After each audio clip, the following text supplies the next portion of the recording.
If it's not clear by now, they really, really want to stop Donald Trump, then I don't know how else to open your eyes. And we are obviously here to talk about an incident that occurred yesterday at the rally that former President Trump had in Coachella.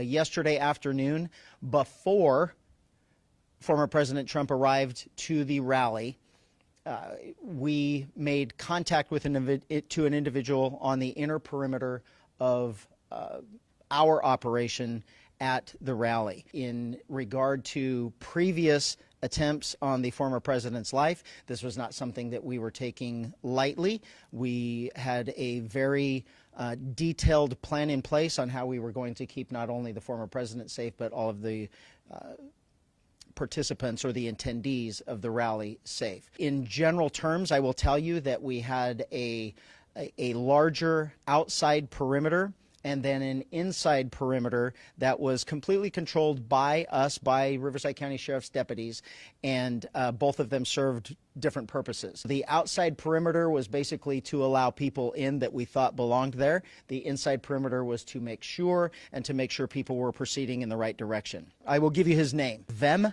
V-E-M, Miller, M-I-L-L-E-R, and his birth date is 10/26 of 1974. As he got to the inside perimeter where deputies were conducting obviously a more thorough evaluation of the vehicles that were coming in, there were many irregularities that popped up. The deputy noticed that the interior of the vehicle was in quite disarray. The vehicle had an obviously fake license plate, and that prompted further investigation from our deputy into why the person was there and what he was doing.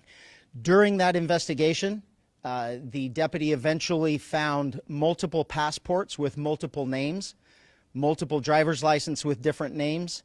The vehicle was unregistered, and the license plate was what we in law enforcement would recognize as one that is homemade and indicative of a group of individuals that claim to be sovereign citizens, and assuming the deputy assumes that he was part of that identifying group.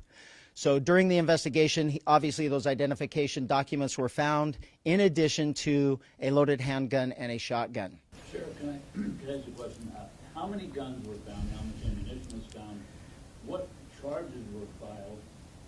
When is the arraignment?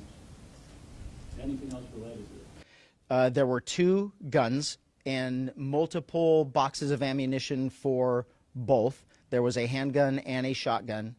And he was cited for the gun. They were unregistered firearms, so he was cited for the unregistered loaded firearms in a vehicle, and he was those are state crimes, and he was released on those crimes. He was booked into jail and released with a promise to appear at a future date in court. And I'm sorry, I don't know what that date is. I'm sure on our Jim's information it will show when his next court date is. It's crazy to me that this guy got released. He got caught with illegal firearms, multiple passports with different identities, and multiple licenses with different identities, and a fake license plate with an unregistered vehicle.